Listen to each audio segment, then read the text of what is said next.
Drew, I feel so lucky to be alive right now. That's good. Seriously. Seriously. I mean, the other day I was driving in the car and I was just thinking, my gosh, with everything in AI, it is just going to change so much. But then also, I'm kind of scared for it. I forgot who it was, but they said, oh, it was Sam Altman probably. He was just like, AI is for sure going to take over the world. It's for sure going to end humanity as we know it, but we might as well have fun along the way. And I was like, honestly, that's the best way to look at it. It's like, this is going to happen. Might as well do some cool things with it. Might as well make some money, whatever it is. I mean, you think about it, right? And break down the workforce. Think about how many of these jobs can and will be automated because it's going to be what? It's going to be a race by all the corporations, all the big corporation to automate, delegate, and eliminate. Because ultimately, I mean, that's what's going to, it's all about for the corporations, the shareholder value. And as we know, these corporations, they run America, not only America, but the world. And I think that's really what hit me the other day is the impact that this is going to have on the global economy, right? Like all of the, in Latin America, a lot of the customer service and stuff there. I mean, hey, chat, like Yeah, it was just my therapist a second ago. I mean, yeah. it's crazy. It's crazy and it's scary. I mean, what do you think they're going to do to kind of mitigate and hedge and protect against this massive loss? Or are they going to do anything? I think it's so important that people first should be listening to the podcast. Second, I think it's very important that people take ownership over their own lives. I mean, if now is not a time to take ownership over your own life, I don't know when is. Because right now it's like, yeah, these big corporations, like you said, and I completely agree with you. The big corporations are going to be outsourcing to AI almost immediately. We see a ton of layoffs right now already, and it's only going to get 10 times worse in the next, 5 to 10 years, maybe even earlier than that. But I think it's so important. And what we talk about on this podcast all the time is that we need to take accountability to learn what this new revolution is and implement it into our own life and our own business so that we are not swept away in this wave, right? So the people who are literally just, hoping that Jeff Bezos is just going to keep them on even though they're a customer service rep. It's like, okay, well, you should have probably been learning about this and like implementing it into your own life and business or working for a small business and helping them implement it. How have you been incorporating this into your life? I mean, I talk about it every single episode, but Claude AI for me has really helped when it comes to scheduling mostly. It's like I wake up, it's typically on a Sunday. On a Sunday, I basically write down all meeting times, all, any birthdays that are coming up, any date nights that I've set previously and forgotten about, all these different things I put into to Claude and then it throws it into my calendar for me. So for me, that's the simplest way of doing it. In the other side, the business side, it acts as my, consultant, if you will. It's like, hey, let's really break down. That's where I found a lot of efficacy with it is this Right. board of directors, this like Yeah. virtual board of directors. Yeah. Yeah. I mean, for the sounding board. But with that, the voice, I didn't even think about this, but the other thing that this is all going to impact are the energy costs, right? So the rising energy cost of, what do you call it? The compute. I don't know what you call it. Yeah. But, you hear about all these data center. I've never seen a data center. But then again, I'm probably not driving to where the data centers are. But you think it'd kind of be more of a thing, especially, with my perspective in the real estate and real estate investment world. It's not, I mean, billboards are kind of like, all the rave right now, but data centers, they're really not. So I think, Drew, this is kind of my question. You were talking about everyone getting on board with it, right? Like shit or get off the pot. What Yeah. would you say to the person who doesn't have the means, resources, access to actually be able to physically do it? Because let me tell you, like I have a what $2,100 MacBook Pro that I bought, Yeah. I don't know, 4 years ago. This Yeah. thing, I mean, we're getting ready to replace this thing because Yeah. running all these softwares and stuff, the fan's running fast. What do you tell someone that doesn't have resources to really maximize and capitalize on this opportunity?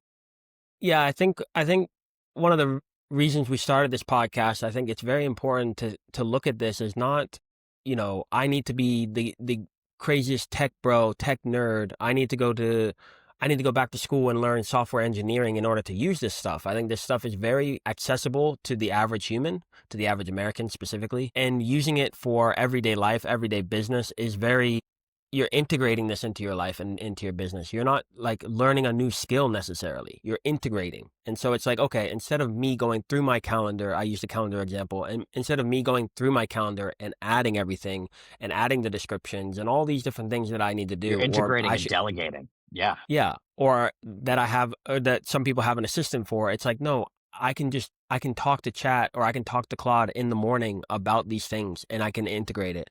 There's no, it's not as it's not as big of a learning cycle as people are making it out to be. I know NVIDIA just launched like a whole course on how to use AI. Like, you don't really need that if you're not like trying to build enterprise level LLMs and softwares. If you're just a normal business owner or person, you can use this And in your everyday sidebar, life. LLM. What is an LLM? It's a large language model. Basically, you talk to it, it talks back. There's a lot of issues with it right now. We just did a whole post on hallucinations and how there's a huge debate going out right now where it's like LLMs are not, they're nothing but, um, they're nothing but like sounding boards. Like, basically, you're putting something in, and then your voice is just getting told back to you, basically. And then there's the other side of it. It's like, no, they're revolutionary and all this stuff. It's like, okay, we're probably in the middle somewhere where I can talk to this thing and get new ideas. I can input my files and input my life into this thing and basically get the data back. I don't need to parse through my entire, banking statements. And, I did this the other day, but I put in my whole personality test and all these different tests that I took, and I put it in there, and it gave me the data back in a way that I could understand. And so again, it's way simpler than people are making it seem, because a lot of people are talking about it at a very high level, which is great. I think the key here is like, what can we use it for in our everyday life? The same thing you use an assistant for, or a personal trainer for, or, anything for. And I think a lot of people are, I don't want to say overcomplicating it, but they're doing it to sound smart, right? Because what is an AI architect?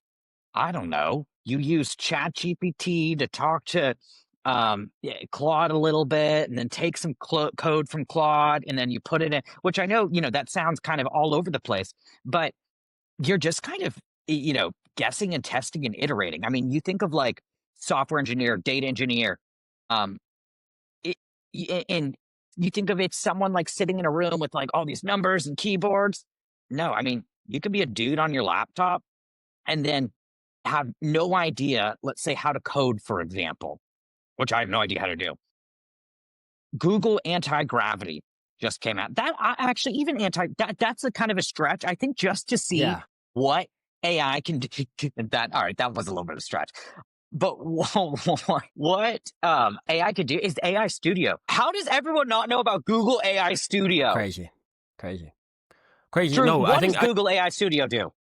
I think that, real quick, I think that Google has, I mean, their whole suite of different AI platforms and different For AI sure. models is insane. Like, Google AI Studio, for anyone who doesn't know, you could build apps in there. You can, we use Nano Banana all the time. How do you build apps in there? What does that mean? Great question. This is a great example of what you were just talking about, where you can use ChatGPT to come up with an idea, come up with these LLMs they are able to talk to each other because they know what each other need.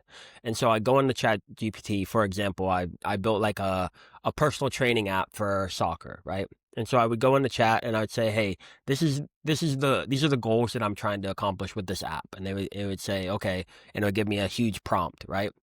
I would go through the prompt and I would say, no, actually, I want it to be like red or blue or whatever. I want it to have these different UI. I want it to have, for me, I'm like, I want to have a certain flow to my app. So when you come into the app, you're prompted with your name, your position, your current team level, etc. And so I would put that in chat. It would give me a prompt. I would put that into Google AI Studio, and it would come up with the What do you build mean? What mode. do you mean it would give you a prompt? So almost like chat's your brainstorming partner.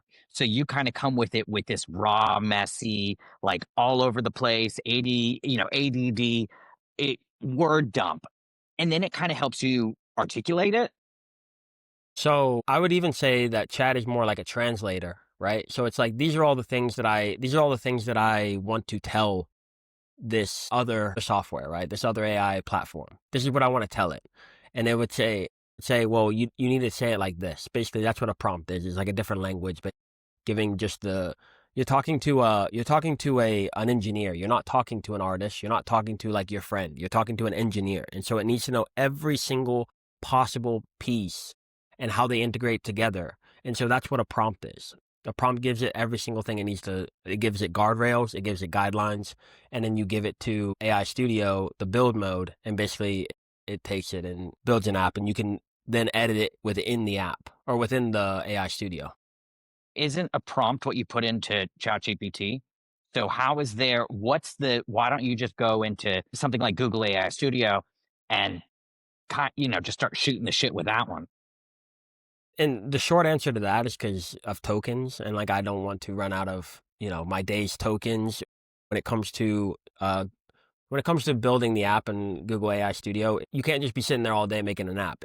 Like the bills have to be paid for Yeah, Google you can.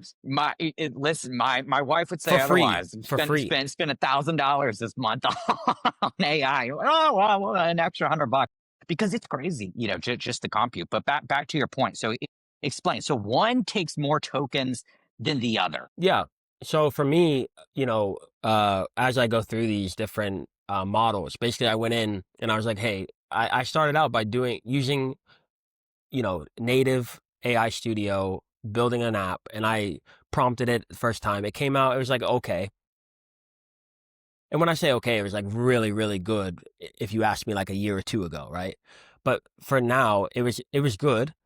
And there were some things that I needed to change. So I had this long conversation with it, like trying to, change certain things.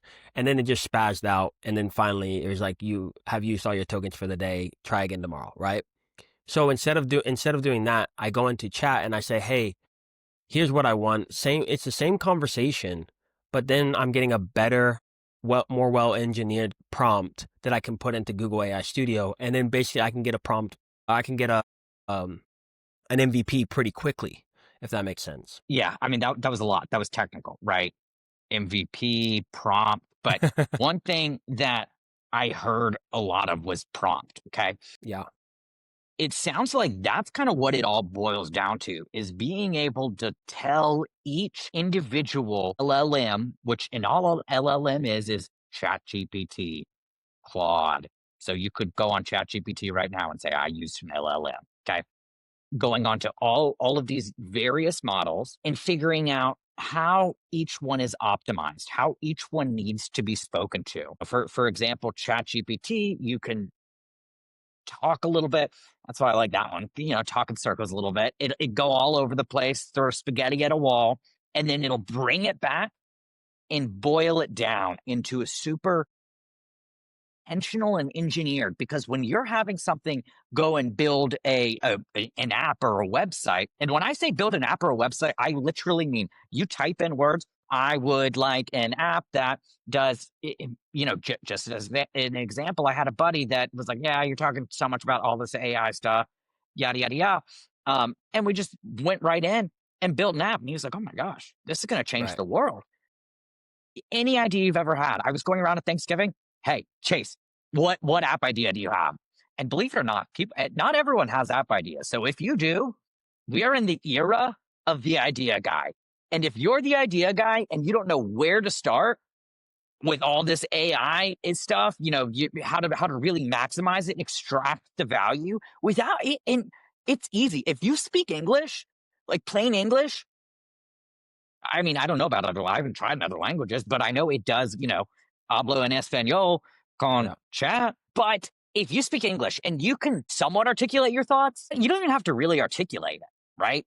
If you can just kind of throw spaghetti at the wall, then you have the ability to be an AI engineer. All you have to do is listen to this podcast. Yeah, I mean, first and foremost, people ask me all the time, like, I'm sure same with you, is where are we going with all this, and how can I implement, like, how can I actually use this? There's so much going around. Is this actually a fad?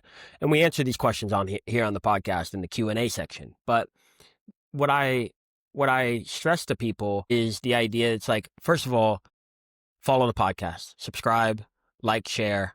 Everyone likes it, or everyone shares it with one person. We double every single week. That's bare minimum. Second, you have to be a prompt engineer. And like when I say that, it doesn't mean like you have to be able to do the prompts. You have to be able to get chat to do the prompts. We're not even in the You era just of have to like be manipulative, basically. you have to be able to, like, honestly, I think Yeah, I you do. That's no how no it's how you like. no Go honestly, ahead. I think what the biggest skill right now is being able to communicate. And people are like, "Oh, well, that's crazy because we're in social media age and we're on, you know, we're using AI to make messages and all this stuff and posts." No, you have to be able to communicate with ChatGPT, Claude, 100%. all these different things, and you have to be able to tell it what you want. 100%. Too many people go in and they say, make a picture of a fish. It's like, do you know how many styles? Exactly. Exactly. Like But put yourself in the perspective of the AI, right? Okay, if you could do anything in the world, right? And I say, hey Drew, make me a fish. no, exactly. You have to treat it like a human being. You have to treat it like a human. And if I ask a random human being, draw me a fish, and they'll probably do the laziest thing you could do. They just do the little stick fish, right? But it's like, that is what you're asking an LLM to do. You're asking it to do something where you're giving it no context, no guardrails, no No guidelines. context. You imagine telling someone who's doing your branding and saying, "Hey, our logo is a fish." It's like, okay, well, what colors, what fonts, what is the name of the company? Like, you're giving it no information. And so the key rule, and the one rule I want everyone to take from this episode, is if you put garbage in, you get garbage out, right? So 100%. it's like, at the end of the day, LLMs don't work. This AI is a fad. I knew it because I went on to Gemini and I put in how to draw me a fish, and it literally just put And out it gave this. me an ugly damn goldfish. It gave me a horrible looking fish, and there you go. See, I thought people said that graphic designers were out of business. It's like, all right, just relax. You are not a good communicator, and you are lazy. You're lazy. You just put in make a fish. So you have to be a great not just you don't have to be a great communicator. You have to be a good communicator and better than most people. And you have to be able to use another thing. You have to be able to use LLMs in together, like your board of executives, like you said. And you basically have to use chat to create this whole. Chat is really, for me. Chat chat is really good. Chat is really good at structure, so it makes it like look really nice for me.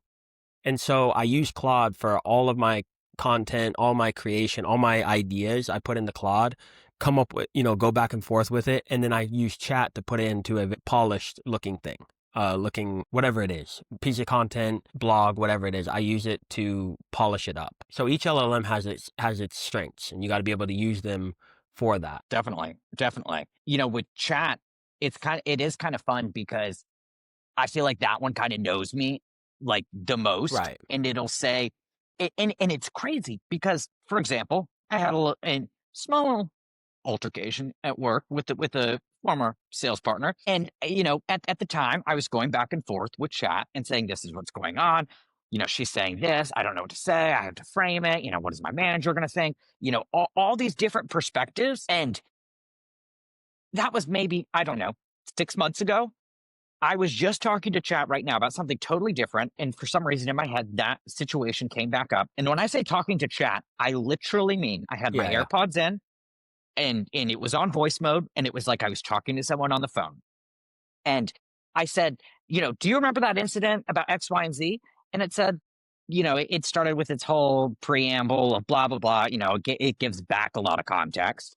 Yeah. And then it said, and yes, I do remember that situation. And yes, I do think that's applicable because why? And it's amazing now.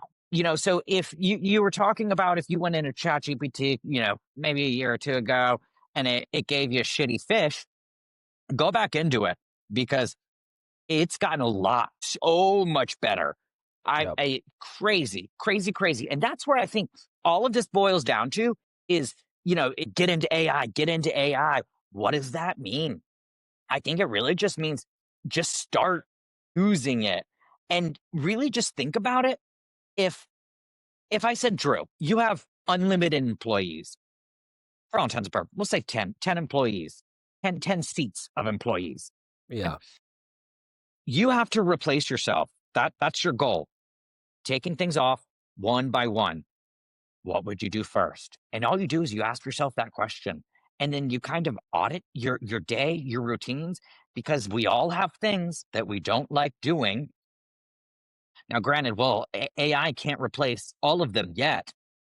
It can do a lot of the things that either we don't like doing or we're not able to do at scale. Yeah, I think I talk a lot about the four types of leverage. You have capital, so money can help you leverage anything that you're doing. You have human capital, so workers, like people. Rockefeller said it best. He's like, I'd rather have 1% of 100 people's work than have 100% of my own, right? So people, and then you have content, right? If I post a piece of content onto YouTube and I leave it there, I will come back and there will be more views in a year from now than there is Exactly. today, right? And now if It's evergreen. yeah, and if it's a sales letter, or if it's a really good piece of content, then you can make a lot of money off that. That's leverage.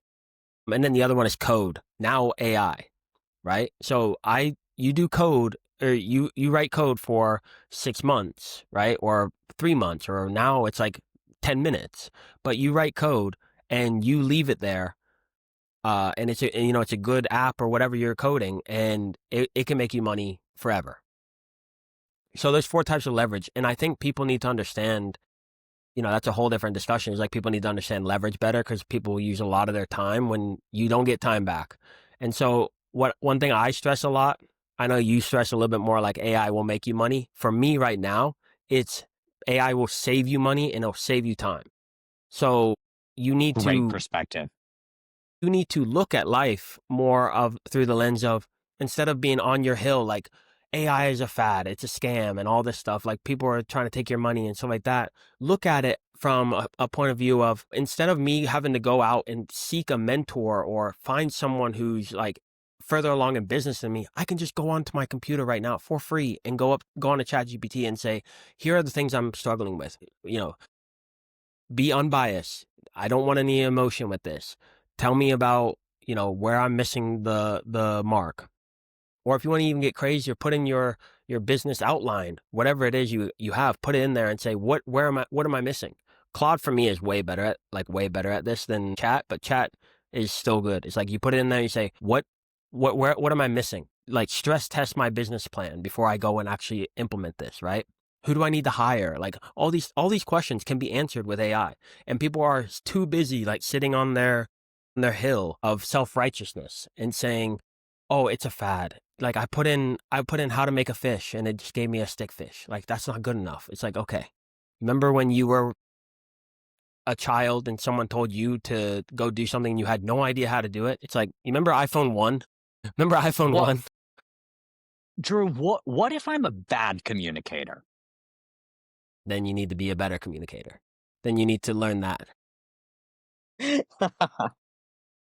I've been obsessed with that idea. It's like, what if I'm not good at this? It's like, well, then you need to get better at it. That's it. How though? Well, talk. Like, And how do I use AI to become a better communicator? so one thing I've been using it for, actually, literally today for this podcast, is when we're going out, in the near future, when we go out and we pitch sponsors, right? I want to make sure that our pitch is rock solid. And I want to make sure that our presentation and everything, our entire branding is solid. And so what I'm doing is I'm literally screenshotting or copying, pasting all of our assets into ChatGPT, and I'm saying, if you were going to pay $10,000, if you were a sponsor and you're going to pay $10,000 to be a part of the next big media, conglomerate, if you will, then what would you go based on this? And it's like, no, I wouldn't. Okay, what would you change? Well, the font's off. It doesn't look premium. It doesn't look this. It doesn't look that. Great. I'm constantly getting better at it. And then over time, I'm seeing it myself. Like I'm like in the world now and I'm looking at people's presentations. I'm like, no, that's not premium. That thing's off a little bit. And it's like I'm getting better because I'm constantly testing myself. And it's like learning any skill. If I wanted to learn math, I would literally go on to Google and be like, give me 100 math problems. And it's like, comes up with a worksheet and I would do it. And I would go on to, or I'd ask my mom, I'd be like, does this work? Is this right? No, no. Okay. And I'd be better at math by the end of the day than if I didn't do that. So now I just have chat instead of my mom. Yeah. I mean, I think acting, telling it to act as a blank really can also help with your communication a lot Sure. too, because it'll help you think and kind of articulate what are some questions that I would ask a graphic designer if I was trying to come up with a design for my poster or banner or whatever. Or even if you're wanting to get more complex, for example, I'm dipping my toe into this software development, software engineering. I never understood software engineering and software development. By God, I tried, right? But about this, 2 inches of code in 2 inches. That's the I don't even know the lingo, right? What two lines? Yeah. I mean, of code in it lost me. But it's so interesting because I can watch it execute the tasks, ask questions along the way, see the patterns, recognize the patterns that it's doing, and by proxy, just by doing, you're learning, right? Well, I mean, what's the best way? What is the best way to learn? We do. Hmm. So if you just get in there and you do it, because I know there's something that you want to do that you don't know how to do, so just take that and put it in and start there. Who knows how to do that? If you could talk to any person in the world, any type of a role, career, whatever position, what would you ask that person? And even now, imagine they have the ability to do it for you. You have the world's best software engineer in your pocket. What would you ask it? And then what would it do for you? But if you're just starting out, start with the basic. Just go to chat and ramble with it. Put it on voice mode. Well, for this podcast, I basically went into Claude and I said, like, what is the best route to getting where we want to go? Right. And I was like, first and foremost, I want to lead with value and I want to make sure we're helping everyday people understand the AI revolution. I want people to get on board with the AI revolution because it's just like when, paper came out and people were like, oh, now we can't tell any stories. It's like, first of all, you can tell stories, but it's just going to last way longer. And then it's like, okay, now we have factories and it's like, oh, now all the horses are going to be taken away. It's like you're constantly pushing back and technology It's not going to be taken away. and but like you said, I mean, technology is undefeated. There's only two forces against going against each other here in this world. And this is not a spiritual podcast, but it's technology and Mother Nature. Like it's both, like they're both back and forth with each other. And I think that the best way for me looking at this is I'm already doing these things. How can I do these things quicker? How can I save myself more time, more money, so that I can do more of the things that I want to do? It's like that simple. And it's not about, oh, I'm for AI, I'm against AI. It's like, just be for yourself. And how can I use, like, I go back to that leverage. How can I use leverage to just do more of the things that I want? That's how you look at AI. It's not, my job is going to be taken away. It's like, you need to learn about this more. If you think it's going And to take your there's job, you need to learn about it more. exactly, because it's not going to take every single job in that domain that you're in, but it'll take the underperformers for sure. There, at least that's where it'll start. That's why, Drew, I'm so excited for our community that we're building. That's coming soon with our courses, where we're going to be able to engage with people and really share our screens, break them through. This is what I'm doing. This is how I'm doing it, and just really pull back the curtain so people can actually see the actual application of it and not just all of this, high level, oh, you better do it. You better get with it. So that's going to be really exciting. Definitely keep following along with us as we build that out, and let us know what you'd like in that community as well, or in that course, and what your questions are, because I'm realizing there's so many people with so many questions, and this is one of those things. There's not a bad question, because it's so dynamic, it's so complex with all of the different things within it, but it's also so simple. Makes a lot of sense. I mean, literally, it's like like I said before, like I went into Claude and I basically had it break down and stress test what we're doing here. And we're trying to create a community. We're trying to lead from the front. We're learning this as well. And so the studies and the guests we bring on and all those things that we are doing here is simply honestly to help us and help you along the way. And so, like I always say, we're going to come up with a better phrase, but pay the tax, right? Pay the tokens, and just share this with one person, because if everyone shares it with one person, we double in growth. And that's And that's we can all we get do. better. Double in growth. Because you know what we need, Drew? We are missing a studio. We lose the chemistry on this webcam stuff. I mean, the audio quality, I'm not going to sit here and keep bitching about it, but if you guys help us out, we can deliver some sauce even heavier. Even heavier. Because let me tell you, in a studio, this would, I mean, we'd be cooking, whiteboarding. No, it's coming. But yeah, appreciate everyone coming on. Make sure you like, share, and subscribe. Q&A episode next. Click right here.